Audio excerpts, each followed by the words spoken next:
So whatever it is in your life that's equivalent to that toxicity, just quit. Quit doing it. It's not going to be easy. It wasn't easy, by the way, for any people that quit. They had to go through withdrawals and everything else. But it was easier than any other choice. All the other choices is you giving in to the fact that you really don't want to quit. So you're trying to find some sideways way to get you out of it without actually having to go through the pain of actually quitting. It's called changing your mind. That's the whole thing, mind of flesh to a mind of Messiah.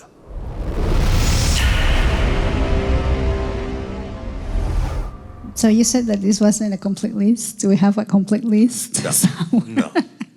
Well, I mean, look, it's not that complicated. You know, there are things that you can experience in life or opportunities to make a choice in life that you can look up and or even ask counsel about. Is this a problem from the spiritual point of view? In other words, is this a problem according to what Yah has said? And the answer may be yes or no. But it also may be that it's something that he didn't address. And then we have to use a different measuring stick. Okay, I mentioned it last night when we were talking about people asking like, well, is it okay to smoke marijuana? Is it okay to do these other things? I was like, well, just understand the one who's watching and evaluating you is watching what you're doing and why you're doing it. And what does it show about your maturity and your growth and your character and all that other stuff, okay? Now, I'm not saying that medicinal things is different, and I am saying that that's different. So I'm not saying that that's the complete end-all be-all, but there are a lot of things that are just not covered. I mean, you could walk in the Diamond District in New York where there's a lot of Orthodox Jews, and they're all sitting out in front of their stores smoking like chimneys, okay? Cigarettes. I mean, terrible smokers, okay? And there's no scripture against it. But I would think that you choosing to do something that is literally killing you shows a little bit about your character. You're choosing not to fix that problem shows something. And look, any of you that are still smoking, I'm sorry, but you got to hear this, okay? Please don't get mad at me. He wants strong people in the kingdom. He's giving you every opportunity to get strong. But you have to address weakness to get strong, okay? So like, let's say the first time you go to the gym, you've never really been to a gym, you're already an adult, and you realize, you know what, my legs are pretty strong maybe, and you're pushing on weights and everything, that's great. Then you go to do something with your arms, you're like, oh my gosh. So then you start developing a program to strengthen the weak part. And you don't need to work as hard on the already strong part, okay? And so that's the way life is. He's showing you where you're strong, which needs less attention, and where you're weak, that needs more attention. And I'm sorry to call you names, and I don't mean to call you names, but you're being weak. When you're doing things that are hurting your body that you know is hurting your body, when you're doing things that hurt your relationships and you know it's hurting your relationships, when you're doing any of those areas, when you're doing things that hurt your finances and you know full well it's hurting your finances, whatever it is that's in that list of 7 areas of your life, and you do it knowing full well it is harming you and others, what does it tell him about the type of person you are and the type of choice? Remember, everything's about him watching you make choices. See, this is why people don't watch us as much as they watch some of the other more popular guys. Because this isn't easy stuff to hear, but it's the real stuff. See, I said this so many times, I don't think we see him right, okay? See, we came through a Christian system where, we just had to claim we believed in him and then we're in. But he's actually evaluating you. And it's not just a checklist of did you do this and didn't you do that. It's why did you do this? How did you do this? Why did you do that? Why didn't you do this? What's driving you? What kind of person are you? Because the choices you make come out of the type of person you are. Your level of maturity and growth and development. Can we agree on that? Okay? And so every choice you make shows him something about your strengths and your weaknesses. Right? And some of you are going to be mad at me. Well, I like some of my weaknesses and my indulgences. Well, that's up to you, okay? But this is the reality of it. Well, I just do this to relax, but it's still hurting your body. I don't care what studies you think you've read. Everything that you do in terms of those things does damage you. okay? That's the health side of it. Also means you're avoiding dealing with other things and everything else. Whatever it is, there's all these negative things that are connected to it, even though it's making you feel better. But now you're chasing a feeling again. You're chasing an emotion again, okay?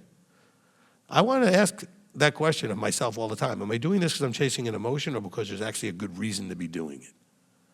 And by the way, relaxing, there is good reasons to do it. But how you do it, are you doing it in a way that's causing any kind of harm, damage, or any other thing that there's a negative side to it, all right?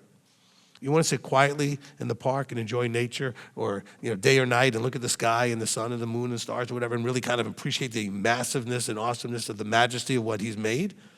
That's not the same thing as sitting back, watching some mind-numbing TV movies and whatever else, smoking a doobie.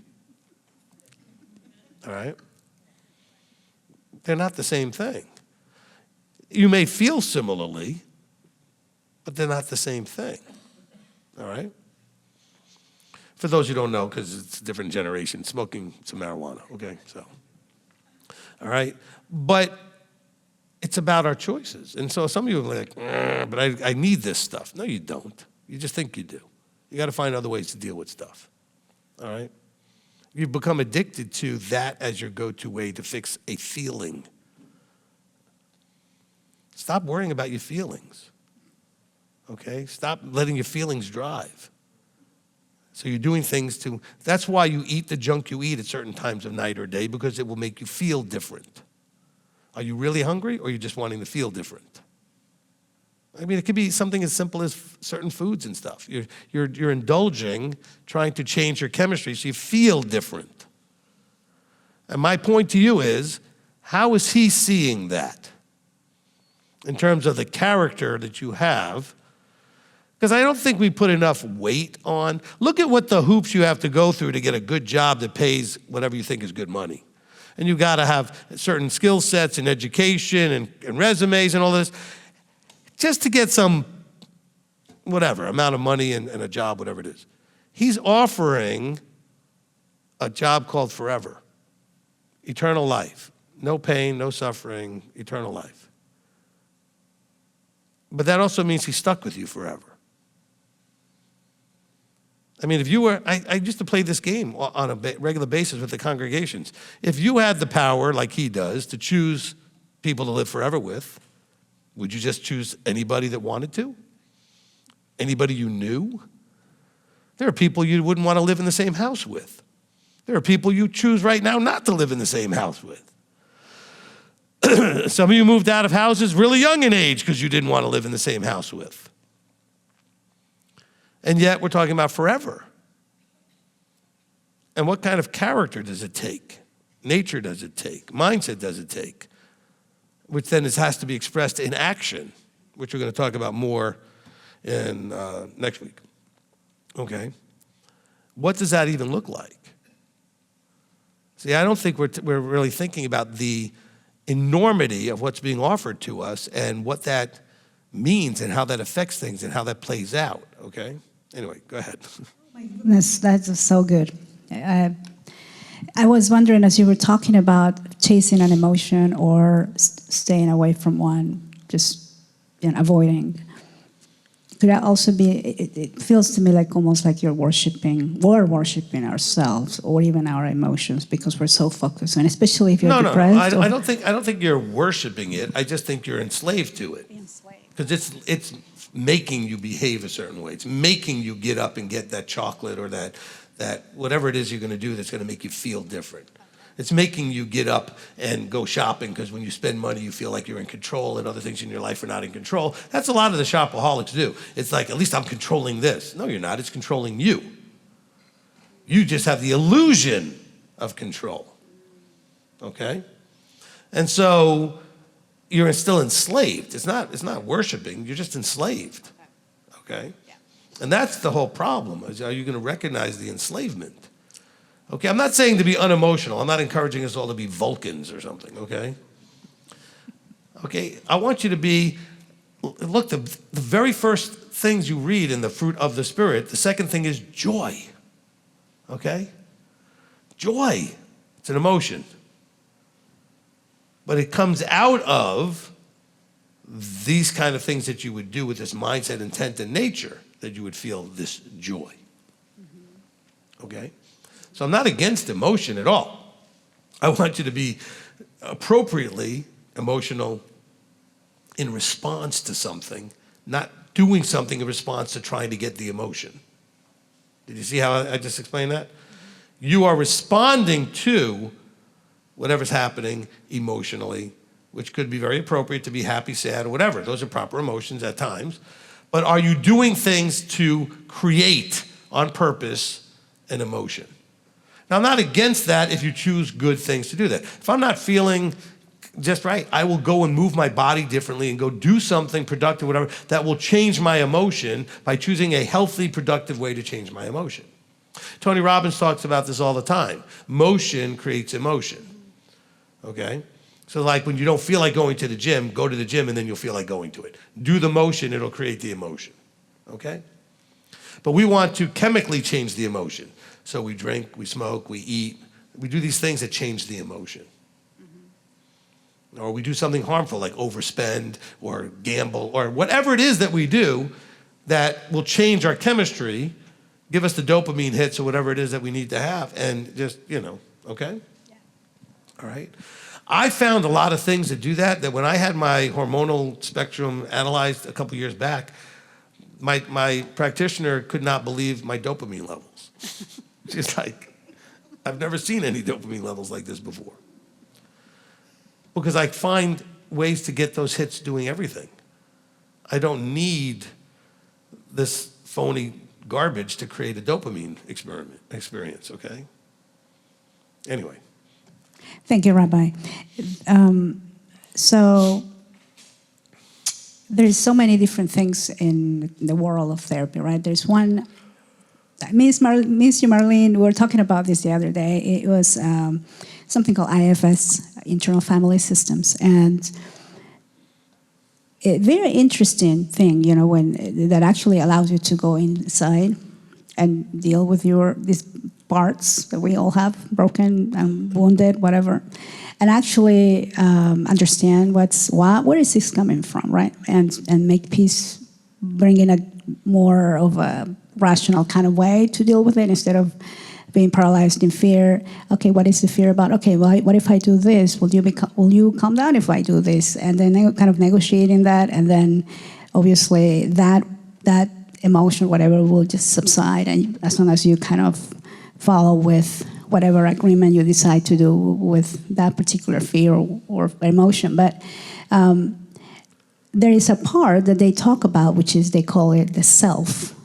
And they call that part the calm, the mature, the part that actually can speak rational and be logical. And I was thinking when I was reading about this, because I think every single person that Yahweh created has that part. We just don't allow that part to talk to us, or the other parts just take over.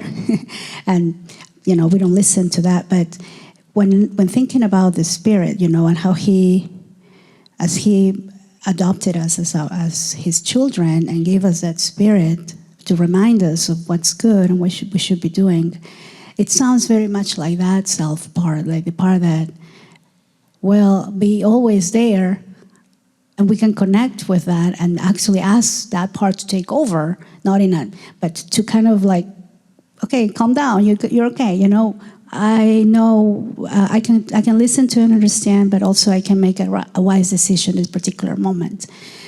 And I'm just so impressed on how Yahweh has created us so complex, like our brain and our spirit. And here in the West, we divide body and mind, but it's all together. It's all a unity. And I'm just very encouraged with that conversation with Marlene, because it's opening more possibilities to keep finding deeper healing, because we all need healing. And it's our responsibility to promote and to follow and to find ways to find healing, so we can start to make better decisions in relationship or finance or health or whatever. And so, Rabbi, I'm very encouraged. I just wanted to share that, because with the 7 areas, working on the 7 areas as you've been encouraging us to do, and what you said about maybe possibly doing a teaching on what the Torah says about all that and how that connects with what we're supposed to be doing. It's just coming back to that beautiful goal that he has for us to grow up and to be the best we can in every area of our life, and all what he wants is our good, not just for the present, but that will show him that we are ready for the next life. If we're able to take on that responsibility seriously. So, Rabbi, I'm just grateful. I just wanted to share that because I'm really grateful, because without you showing us that's what Torah are the commands, but what he's supposed to be, but this is what he wants to see what we're going to do, and raising our awareness and really encouraging us to work on every area. We wouldn't be doing that. We wouldn't. No. Look, and some of the stuff you said before sounded like a bunch of psychobabble to me, so I just didn't follow it all. Look, this whole self thing and this other thing and everything else. Yeah. Look, there is something to those kind of things, but I want everybody to hear this very clearly. Yes. Okay, when she talked about healing and these other things, stop looking for it from outside. Yes. There are tools outside, but they have to be applied by you. Mm-hmm. Okay? Yeah. You're the only one. You ask any of the actual good therapists out there that have written whatever they've written over the years, the healing comes from you, okay? Most of the time you go to a therapist, you're going to do a lot of talking. They're just going to be listening, and you're going to talk your way through a bunch of stuff. They might ask a question here and there so that you can talk some more until you get to the place you need to be where you can make the decisions that will get you to the healing. The first thing is you have to stop being afraid, okay? Look, there's 2 scenes in 2 movies that I like to go to, okay, as far as a picture of what you have to have going on inside about the way things have been, that you're done. I'm done being that person. I'm done living that way. I'm done whatever. One is Scarlett in Gone with the Wind, halfway through the movie when she goes, as God is my witness, my family will never starve.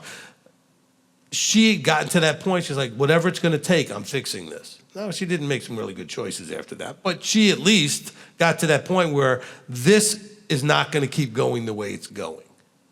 And then, of course, in the movie Network, the guy who was the TV news anchor gets up and he says, I'm mad as hell and I'm not going to take it anymore.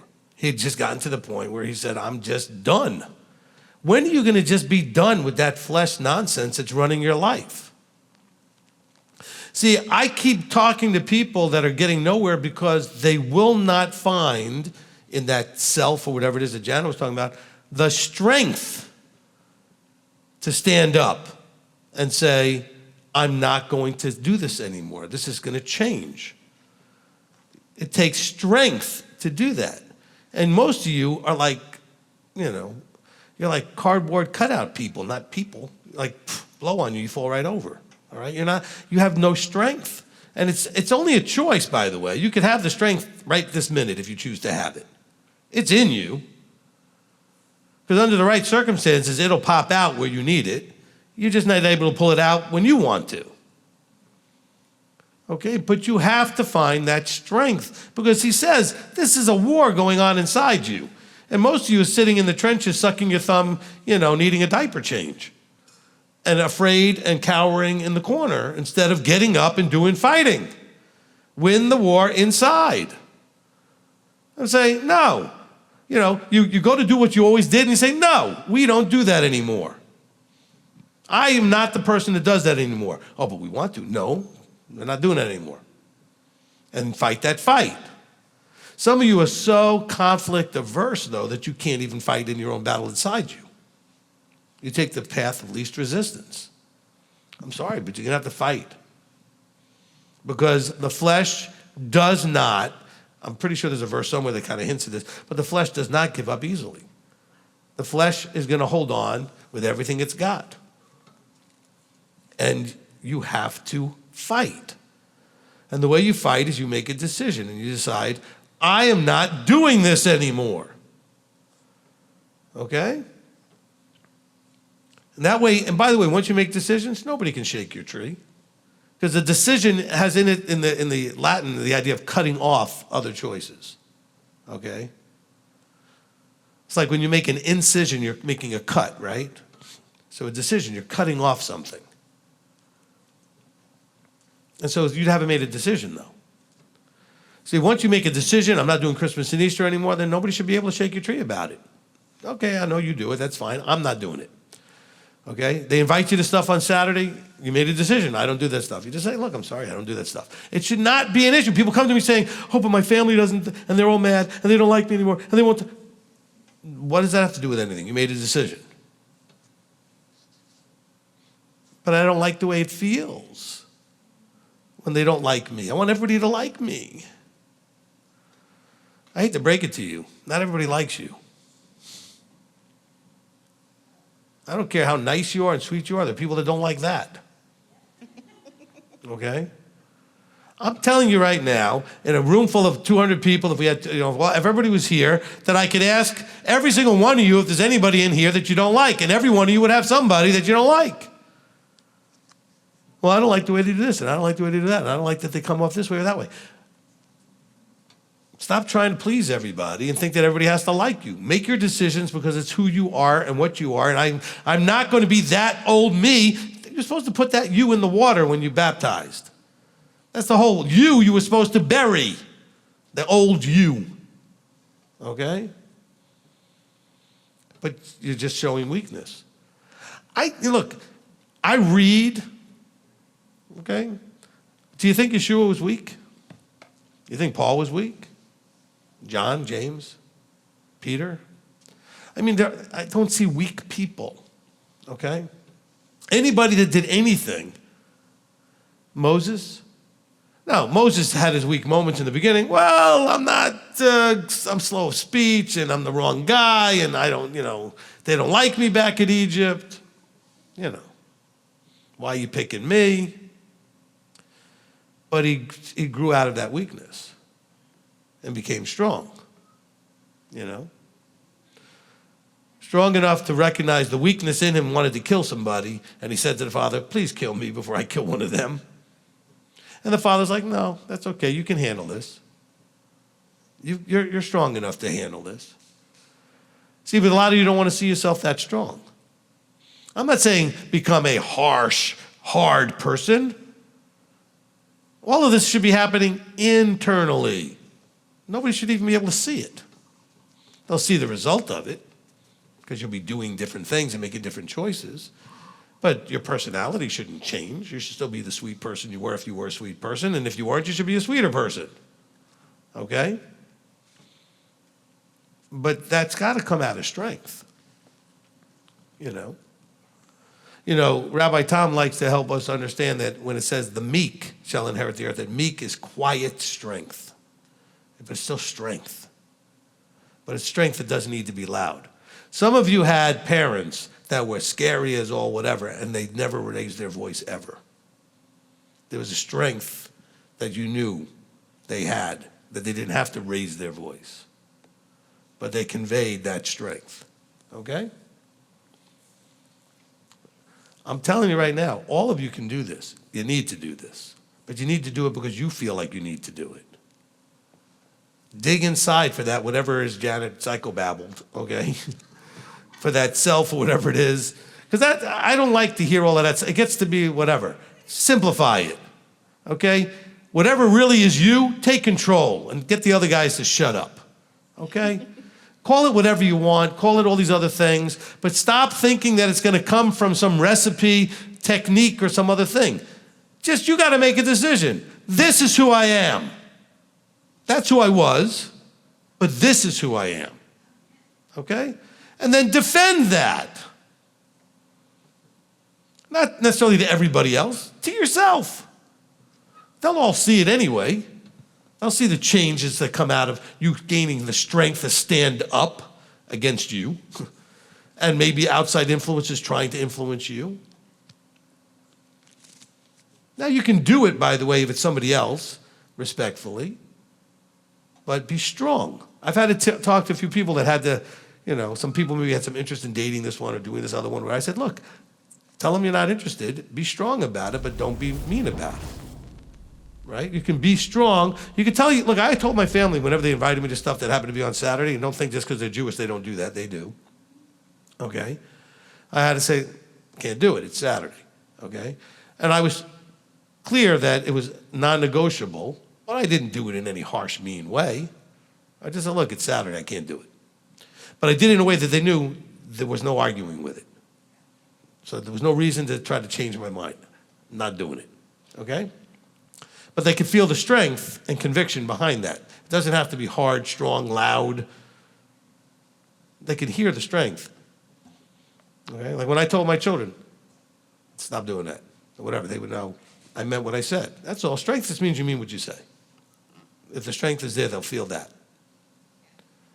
Okay, so thank you for bringing that up, because I think that was important that we kind of hear that. And that's the theme of all this. I'm trying to get you guys prepared for the time when he's going to look at you and decide whether or not he wants to spend forever with you. And you're going to have to strengthen up. Okay, you're going to have to really build that strength. Okay, and I'm not talking about physically. It's the mind and the control over your choices and your decisions and what you do. Okay. I don't care if you're handicapped, I don't care if you're in a wheelchair, I don't care what's going on. It's this, okay, that he's watching and trying to make sure you qualify, that you're worthy of the master. A couple weeks ago, I was doing with the Omer account and all this, working on myself and working on the challenges and stuff. And I was wondering, why am I struggling with some of the things that need to change? And it comes down to because I just didn't want to. And I understand that, but until I can get to actually changing it and put my foot down and change it. In that motion though, I had recognized that, and this is where it gets tricky for me. If I had to go into the darkness, because the tree, the tree of life or the fruit tree, from what I understand, has to grow in two directions. You have the leafies and then you have the roots, because the roots have to grow too. And had that strong foundation. And I remember coming in here, I had a strong foundation of not wanting to be where I was anymore, but I didn't have a foundation of what do I want it to look like next. And for these last 5-6 years, that's a constant thing I have to work on. And I'm wondering, and I'm realizing I need to go into the darkness, or whatever you want to call it, to work on the bad parts of myself to turn it into the good parts. That's the part I don't think I'm articulating correctly.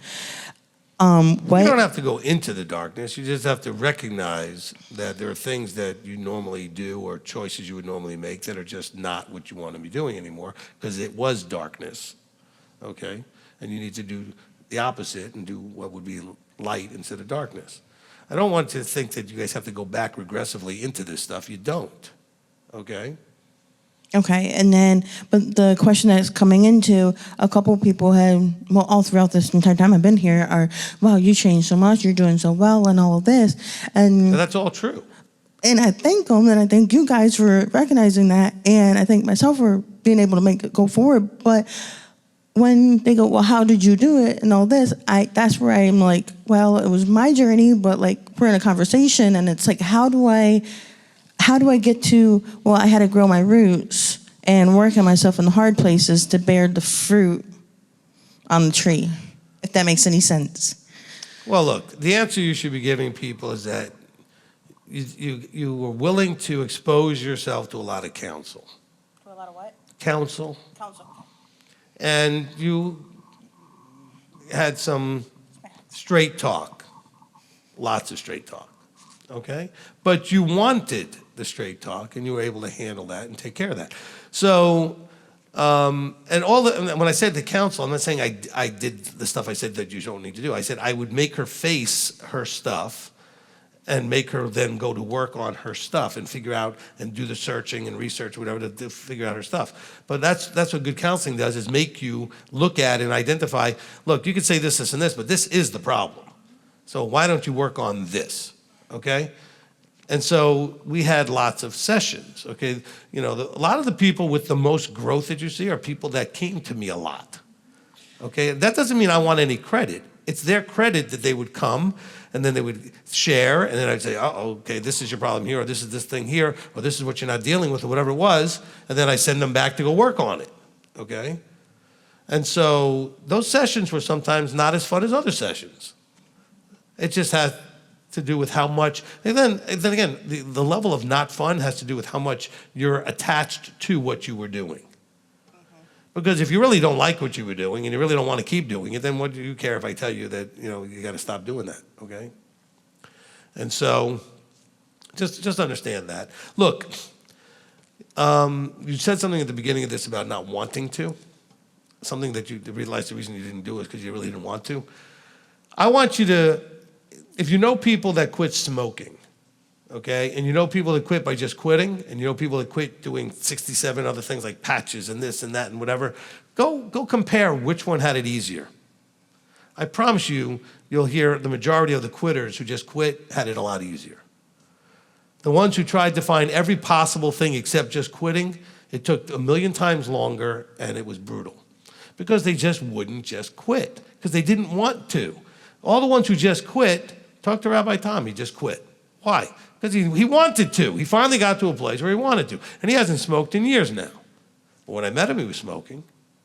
Okay, and it was going to kill him. He wouldn't hear his wife get up here and talk about him being 82. Because he was not getting to 82. Okay, when I met him. All right? Wasn't getting to 80 or anything close. He was in trouble. But he made a choice. And he became very quickly healthier than when I met him. Because he started changing his diet, he started changing a lot of things, he lost over 100 pounds. I mean, he did some really amazing things. Why? Because he had decided, I'm not going to stay in this condition. Okay? Now, you got to decide, am I going to try to find every sideways, looking easier way to do something, or am I just going to face it head on and just do it? Okay? Because I promise you, just doing it ultimately is easier, less painful, and quicker. Okay? And that's why I said, go ask a bunch of people you know that quit, how they quit. My parents both quit just quitting. When my little brother was born back in '65, they both just decided to quit. All right? But they didn't use any weaning off things and patches and this and that, whatever else. They just quit. Most of the people I know that quit just quit. So whatever it is in your life that's equivalent to that toxicity, just quit. Quit doing it. Quit. It's not going to be easy. It wasn't easy, by the way, for any people that quit. They had to go through withdrawals and everything else. But it was easier than any other choice. Okay? Because all the other choices is you giving in to the fact that you really don't want to quit. So you're trying to find some sideways way to get you out of it without actually having to go through the pain of actually quitting. Okay? It's called changing your mind. That's the whole thing, mind of flesh to a mind of Messiah. Change your mind. All right, what else? You still kind of, maybe you did and I just was absorbing too much.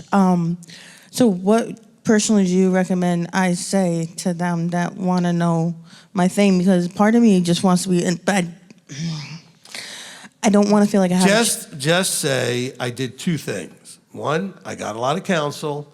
Two, I worked a lot on me. I made efforts consistently to work on me. Okay? Because some of you, for example, you want to lose weight. We'll just pick something simple like that. You could do this with mental stuff, you could do it with anything. And you go out there and, let's say it's a mental thing. You have some mental issue that you want to work on. It's anger or depression or anxiety. And you go out and buy a book and or some other thing and you'll start reading it. And then a month later, you're not doing any work on yourself. You didn't ever finish the book. It's like, you want to work on weight loss. So you ate better for a week. You lost a couple of pounds. You went to the gym twice. And then you kind of got back to the old you. Consistent action and counsel, whether it's mental, emotional, relational, financial, spiritual health, they're all things you can find somebody to advise you in, okay? So get advice, guidance, counsel from someone who's an expert in your problem and consistently go out there and try to put action into it. But don't expect you're going to fix it because you put a little bit of action in. Okay? My gym membership hasn't helped me at all since I haven't gone. Do you understand? A lot of you have tried some gimmicky weight loss things, and guess what? You gained it all back. It happens all the time. Until you change the way you eat, it's not going to work. And to change the way you move your body, it's not going to work. Okay, until you even learn that your body is not everybody's body, so you got to figure out what works for you, because just because something worked for somebody else doesn't mean it'll work for you. Okay? So I'm going to answer all of you that would ask Ashley the question. You know why she's gotten results and you've seen results? Because she's put the effort in. So the reason you haven't is because you haven't. Stop looking for some secret technique if you just read this book and then you get all these changes. No. She's been doing this for a bunch of years now with me. Lots of counseling sessions. Lots of things that she was doing to work on herself. Lots of being frustrated, feeling like she's failing, where she didn't see any progress, even though there was some, right? And so there's a price being paid. Stop avoiding the price to pay. Like I told you, Rabbi Tom's here. You could always talk to him. When he quit smoking, there was a price to pay. But he wasn't going to beat around the bush and try 57 techniques. He just quit. But why did he quit? Because he wanted to finally quit. Okay?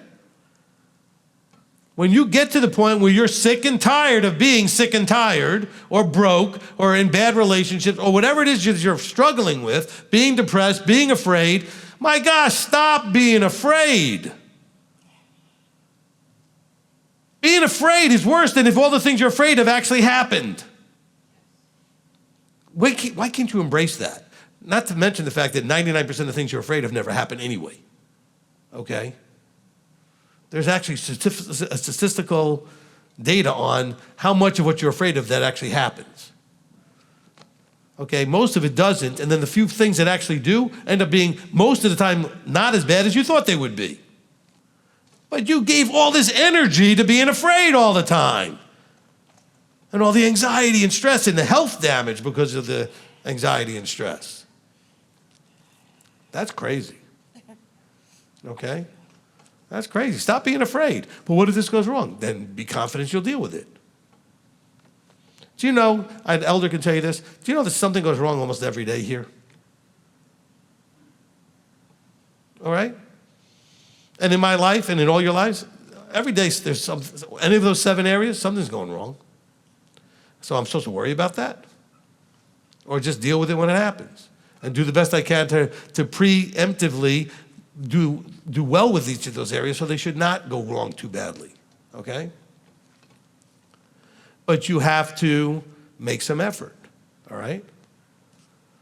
I mean, like, for example, there's one thing if something were to go wrong with my car, but I've been maintaining my car, right? I bring it in for the regular timing and how many miles you're supposed to bring it in and everything. That doesn't mean nothing will ever go wrong with it. There's another thing where I don't take it in on a regular basis and I don't change the oil regularly and do all the other things you're supposed to do, and then something goes wrong with it. But see, something still can go wrong with it. I was driving out of this parking lot before we redid it, and a little pebble jumped up between the rotor and the brake and wrecked my brake. And I drove right to the mechanic guy that we use, and he gave me the little pebble. I said, thanks. But I needed a new brake. It tore up the whole thing. You can't prepare for that and plan for that. Probably 1 in a million shot it's going to happen to anybody. It happened to me, all right? But I'm going to walk around afraid something's going to happen to my car? See, you're afraid because you don't have the money. Have the money, you won't be afraid of it. Let me tell you something. And this is not bragging, okay? I have been in all different levels of finance over the years, sometimes more okay, sometimes less okay. You know what I can never tell you? How much gas was. I had people the other day saying, how much are you paying for gas? I don't know, $48? No, how much was the gas? I don't know. I don't even know what I paid for it. I paid for it. Well, how come? Because I just had to pay for it. Why should I have emotions triggered by how much it is? I was going to buy it because otherwise I can't drive. Okay? My mother asked me that the other day, well, how much is your gas? I don't know. She said, how come you don't know? Because I don't care. Because it literally makes no difference in my life. Some of you are like, well, which gas station did you go to? That doesn't make it. You're not going to find gas more than 4 or 5 cents different at a different gas station. Times 10 or 12 gallons, it's not even barely 50 cents, okay? That's what you're running around looking for to save? Is that big a deal to you? I'd rather get the gas right in front of me. The closest one right there that I like, whatever, I'm getting that gas. If it's 3 or 4 cents more, who cares? If I'm really going to have my whole life wrecked over 30, 40 cents, that's a problem. It costs me more in anxiety and stress trying to find the cheapest gas.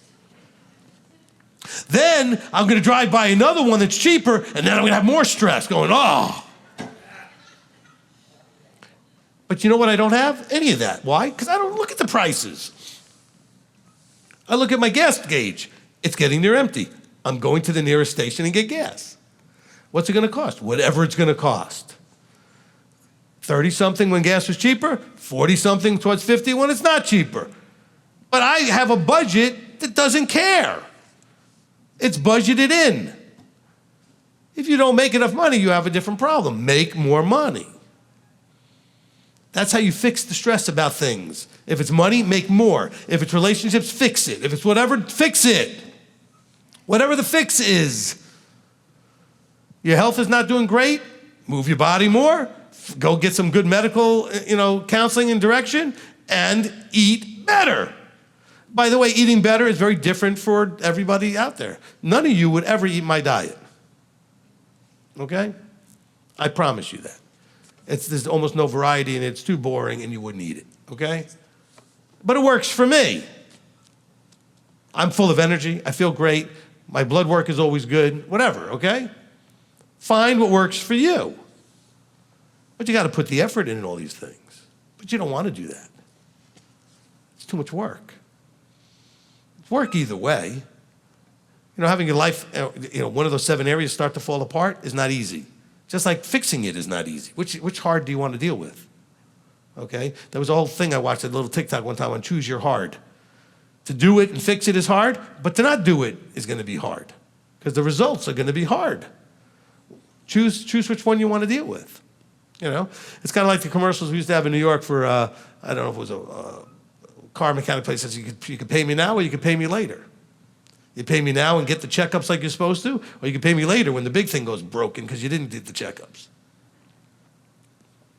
You're going to pay the price either way. But I don't have the money now. You need to make more money, okay? Most of you need to make more money. I know you all look at me like, it's easy for you to say, no, I spent my whole life trying to figure out how to make more money. And no matter what I was doing, I was always trying to figure out how to make more money in addition to whatever I was doing. It's a mindset. Until you get enough to have everything you have without stressing over it, that area needs attention. Relationships, finances, health, mental, emotional, community, whatever. It needs attention until it is running smoothly. Meaning that when things go bad, it doesn't hurt you. Smooth doesn't mean nothing goes bad. Smooth means that you can handle it when it goes bad. Hiccups are handleable, okay? So it's a hiccup instead of a train wreck. Okay, some of you, if your major appliance went out, it would train wreck your finances. If your car ended up in the shop, it would train wreck your finances. You have enough finances, it's a hiccup. You see what I'm saying? Okay? Whatever the thing is that you're dealing with, if you're not overly stressed all the time, mentally challenged and like overwhelmed by everything, having a stressful day won't really mess you up that much. Because sometimes you'll have a stressful day where things are just a lot. But if you're always under a lot, then man, you can really have a train wreck emotionally and mentally if that's, not dealt with, right? All 7 areas. If you're not putting any attention to your spiritual life, all the areas are going to suffer. All right, anything else? No, but I just wanted to say thank you to you and Emo, who I miss very much, by the way, and Elder for all the help that you have given me because otherwise I just would have been probably a fake tree and who wants that? So thank you. You're welcome. All right, from Helen Shearer, can you have the Spirit of Elohim in his nature but not know Torah? Look, there are things that you're going to do that are in line with his nature, whether you are quote unquote, walking in Torah. There's a bunch of you out there that would never murder anybody. Most of you. There's a bunch of you out there that wouldn't steal. There are a bunch of you out there that wouldn't covet somebody else's things. In other words, there's things according to Torah that you already do by nature. You know, you had breathed into you the earnest or the deposit of his nature when you were born. Okay? That ends up connecting more fully when he pops your bubble. Well, it has the potential to connect more fully when he pops your bubble. You're choosing to respond to the contact from him is what will make it actually play out that way, right? So when you say, can you have the Spirit? Absolutely. Okay, but not where you're going to be called sons and daughters until you get to that relationship, as I explained today, okay? Look, almost all governments understand the nature of certain things being right and wrong, that they put that into the laws of government. It's illegal to steal or murder, all right? But, this is why also we have people that are in other systems, whether it's Christianity or any other system, that we know them to be really quality people. In other words, you don't have anything negative to say about them. They treat people well. They exhibit good character. They do what they know the best that they know how to do it. To me, that's exemplifying some of his nature, okay? And so for some of them, when they figure out that there are just a few tweaks they need to do, little adjustments when they learn about the commandments, that won't be a big deal for them, okay? So hopefully that answers the question. Getting the words, well done, good and trustworthy servant, becoming, as he says, those who walk, who are, let's see, where was the verse that he said about being the sons of Elohim, okay? I forget which, we went to 3 different books, so I don't think it was here. All right, but that's one of those things that you need to understand. Okay, you need to understand that to be a child of Elohim in the fullness of it, you have to have that relationship, that contract, that covenant. Okay, from First Love Yah, how do I weaken the flesh and strengthen the spirituality? Galatians really has shown me how much my flesh needs to go away. Sometimes, and it's not your fault, I just get frustrated sometimes with these questions because you're asking a question that you shouldn't be asking. How do you strengthen something that's weak? You build the muscles. You got to start with your determination. How do I weaken the flesh? By putting it down, shoving it down, not feeding it. How do you weaken anything? Stop feeding it. Okay? I don't know. You see, these kind of questions seem to me to be coming, and again, I'm not picking on First Love, whatever, okay? It seems to be coming from places where you're looking for the formula. How do you weaken the flesh? It started off with recognizing that you have flesh that needs to go away. So how do you weaken it? Make it go away. I'm not yelling at you. How do I make it go away? I don't know. I'm not you. It's going to be a little different for everybody. Make it go away. How do I do that? By deciding that you want it to go away. Stop feeding it. How do I feed it? By contemplating, thinking, and meditating on all the things that you would do that are those things that you do, and then doing them. Thinking about it feeds it. Doing it feeds it. Wanting to do it feeds it. Okay? Catch yourself in any of those things and stop doing that. Okay? So when you want to weaken the flesh, strengthen, so also the same thing with strengthening spirituality. Do right, and there will be less time to do wrong. Do spirit, and there's less time to do flesh. Because almost always they're opposing, right? Okay? In other words, if there's something I could do flesh, there's an opposite thing I could do that's spirit. If there's something I could do spirit, there's an opposite thing that I could have done that's flesh. So do the other thing. You're tempted to do something that's flesh. Find something that's spirit to do instead. That's similar in the same realm or category of thing, okay? All right? That's how you do it. I'll give you an example. I'm not happy how I feel right now. I'm in a kind of a weird funk and I'm just not feeling right. There's lots of ways I could fix that.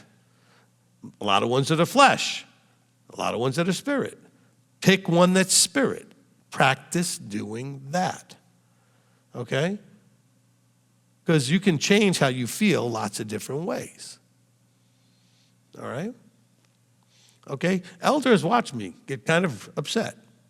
And then he's also watched me have it disappear in like seconds. It's not because I have some special gift. I've just practiced this for a long time. Okay? I don't like letting a negative emotion own space in my life and get in the way of other things I'm doing. So I will have that emotion, get a hold of it, and it's done. Minutes at the most, and that's it. Now some of you are like, that's easy for you to say. Well, yeah, it is now. I put the effort in to get here, though, over the years. You know. I mean, you could ask somebody who's great at anything, and to them, doing whatever they're trying to show you to do could be very easy because they paid the price of practicing it 5 million times till it became easy. Okay? That's the great thing. If you can make something hard look easy, that means that you put the work in. Okay? Because it's not that it is easy, it's that you make it look easy. Okay? Nobody makes anything look easy without putting in the work. You just don't. Sorry, and I didn't mean to pick on you. It's just, it's picking on the type of question in general, okay? My answer to almost all your questions like that, people, go figure it out. What do you mean go figure it out? Well, you don't want to be A and you want to be B. Go figure it out. Now, I like that you asked for guidance. Okay, so do more of the thing you want, less of the thing you don't want. Stop feeding the thing you don't want. Feed the thing you want. All right, from Shelley Bell, this one's got 3 parts to it.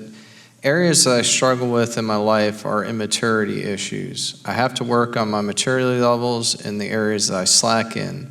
Learning to do the work on my being is what Abba Father is watching. It takes discipline and maturity to get my feelings and emotions out of the equation when I'm working on the areas that need to be done. When I get the flesh under control, then I'll be like Yeshua. When I align myself with his nature, then I can get on his enlightened level. Is this correct, Rabbi? It's exactly what I said, so yeah. Okay, I don't mind, I guess, if you're going to put your own words in and just type in something that's what I said, because then at least it shows that you're, one of the communication things to teach you is where you basically parrot back or say back to the person to make sure you understood them. So that was good. Okay, that is what I said. Shelley, you got that correct. Okay? All right, from Lisa Bellows, applying Ephesians 5, fruit of the Spirit. All 9 aspects kept in mind before speaking or reacting to anything, like a checklist to be mindful of who I'm trying to be like Messiah? I can't imagine that would work. Okay, so no. Okay, because I'm not sure that all of the 9 aspects would relate to every situation you find yourself in. But just in general, you should be thinking about, in a situation that you're dealing with, if it's appropriate that you want to be kind, or maybe you need to be gentle, or maybe you need to be loving, or maybe you need to be peaceful about it. I mean, just apply it situationally to the situation, okay? I mean, that's the best way I could say it. I don't think like a checklist. I mean, I really compare it more to the what would Yeshua do type of thing, okay? I don't see Yeshua getting depressed, filled with anxiety, worried about everything, okay? Spending all time in an emotional state, a negative emotional state, all right? I don't stay in a positive emotional state very long either. I stay in a sort of balanced shalom state while I'm getting things done. I have moments where I'm like, wow, that was so great, and I'm just over the top, but then that also interferes with getting things done too, right? So I try not to stay in any extreme state too long. I may let myself stay in the happy state, over the top state for a little longer than a negative state. I will not stay in a negative state. Right. From Anonymous Mom, from Al, it's a 2-parter. Rabbi, you touched on this a little. I think George Strait said it best, somewhere between being on top of the world and trying real hard not to quit. Really, the question is, how do you see yourself in a proper way, not thinking too highly or too lowly of yourself? First of all, I don't know any country guys, but I didn't know who George Strait is. So I certainly don't know what song that was quoted from. But, okay, Stop thinking about yourself so much. This is not just for Al, it's for all of you. Okay? Am I worried about thinking I'm too highly of myself or lowly of myself? No, just think about, is this who I really am? Is this who I want to be? Okay? I mean, you can come across, people think that confident people are a little haughty, or confident people are a little arrogant. Now, there are arrogant and cocky people out there. I'm saying, but there are people that aren't. They're just confident and competent. And when you're not, they look like they're that arrogant, whatever, thinking too highly of themselves. You need to be just knowing, am I seeing myself properly, and I'm going here into who I'm becoming, and just as you're doing what you're doing choice-wise all day long, is it taking you there? Okay? Don't beat yourself up. Just recognize, well, I'm not there in this area. I need to work on that. Don't trumpet how great you are when you have success, because you still haven't arrived, and just take that as encouragement that you did have a success. And so you're encouraged, and just keep going, okay? So don't think either way about yourself. Just measure, am I there yet? And whatever's not there yet, work on it. If you had a victory, good. Be encouraged to keep going. That you're going in the right direction, because you may not have a victory because you tried something and it didn't work. So maybe you got to try something different. Sometimes things don't work just because you tried the wrong thing, not because you didn't do it right or you didn't put in the right effort. Maybe it's just the wrong choice. It wasn't the right tool or the right way to get to where you're trying to go. So you got to examine that, okay? I know in some of the teachings, and I know in some of the up to the challenge things I did years ago, I talked about the process of figuring out where you are, then figuring out where you want to go, getting some guidance on how to get there, then do some work, and then reassess and see if it started getting you there or not, because it may or may not work, what you chose to do initially, and you may need to adjust that. So then you adjust that, come up with a new game plan, get more advice, right, to reset all that. Say, hey, I tried this, and this is the result I got. It wasn't really what I was hoping for. Or I did this, and this kind of worked, but this thing didn't. All right, and then you go ahead and reassess and readjust. That's life. That's all of life in one little, quick little thing, okay? All right? Figure out where you are. Figure out where you want to go. Get some guidance on how to get there. Take a shot, okay? And then assess whether or not what you're doing is working. And don't wait forever to assess, like, well, you know, I started taking the shot 20 years ago and I'm not where I need to go. Well, why did it take you 20 years to figure that out? Because I got a bunch of you call for counseling that are doing the same thing for the last 20 or 30 years that wasn't working. And I'm like, why are you still doing the thing that wasn't working? Why is it only now you finally figured out it's not working? And then they'll say, well, I knew for a long time it wasn't working. Then why didn't you do anything about it? Okay? I was always very quick. As soon as I realized something wasn't working, I was off to the next thing, like that. As fast as I could switch tracks, if that train track wasn't taking me where I wanted to go, I switched. I did not wait. I wasn't going to spend years, getting up the courage to make the change. As soon as I could find some way to make a switch, I made a switch, okay? When I first got married, happened a couple of times career-wise, and my wife thought, man, this guy can't hold a job. He just jumps from thing to thing. Well, no, as soon as I realized it wasn't going to take me where I wanted to go, there was no reason to stay. She understands that now. It was hard to see and understand while it was happening, right? But some of you, you're not doing the process. First, assess where you are. I did this all in the Level Up class, for crying out loud. Figure out where you are. Figure out where you want to go. Well, I don't know where I want to go. Oh, my gosh. Well, then don't come to me till you figure that out, okay? And then figure out a plan to get there. Then try it. Put work into it. And then look at the results. If they seem like they're heading in the right direction, keep going. If they're going in the right direction but not quick enough, tweak it a little bit. If it's not working at all, try a whole scrap the plan and pick a new plan. Okay?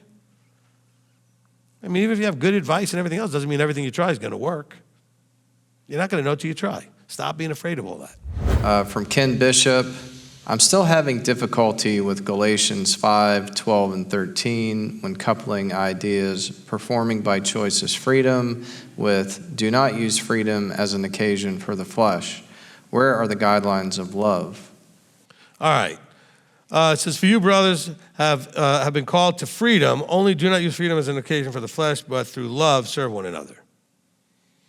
So he lists how you can interact with people in a lot of the stuff between verse 17 and 21. And he listed a bunch of stuff that's love between verse 22 and 23. So I don't know what the challenge is, okay? Not to mention, Torah lays out what love looks like for loving him and loving neighbor over and over and over again, okay?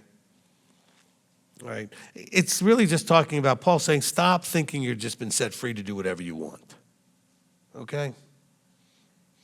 You're not set free to then. It's kind of like the people that say the law was done away with because it was so hard and we couldn't do it. So now because Yeshua paid the price, I don't have to worry about breaking the law anymore. It's the same dumb way I would be like, let's say you got a speeding ticket, and I went and paid your speeding ticket, okay? I had it taken away, and I paid for it. Does that mean you can't get another speeding ticket? That it's okay to speed now? No, okay? But that's the kind of dumb mindset. So in this case, Paul is making it clear. He says, look, all right, brothers, you've been called to freedom. Not freedom like you would, I say this in the mikveh, okay, that you're not being set free by burying the old man to just do whatever you want, but you're changing the master to whom you serve. And he lists what flesh looks like, and there's one master there, and what spirit looks like, and there's one master there, okay? And so, but through love serve one another. And look at the next verse, though, verse 14. For the entirety of the law is completed in one sentence, one word, in this: you shall love your neighbors yourself. So he's talking about apply the Torah instructions to loving each other. Don't just do anything all whichever way you want. Okay? If there's guidance from above, do that way. Okay? That's all Torah is guidance from above. But they're not suggestions. And the reason they're not suggestions is because he knows it works. So he's not like, hey, try this, it might work. He's like, do this, it works. Don't do this, it doesn't work. So it comes out as a commandment and not a suggestion. Okay? All right, so I hope that was good for everybody.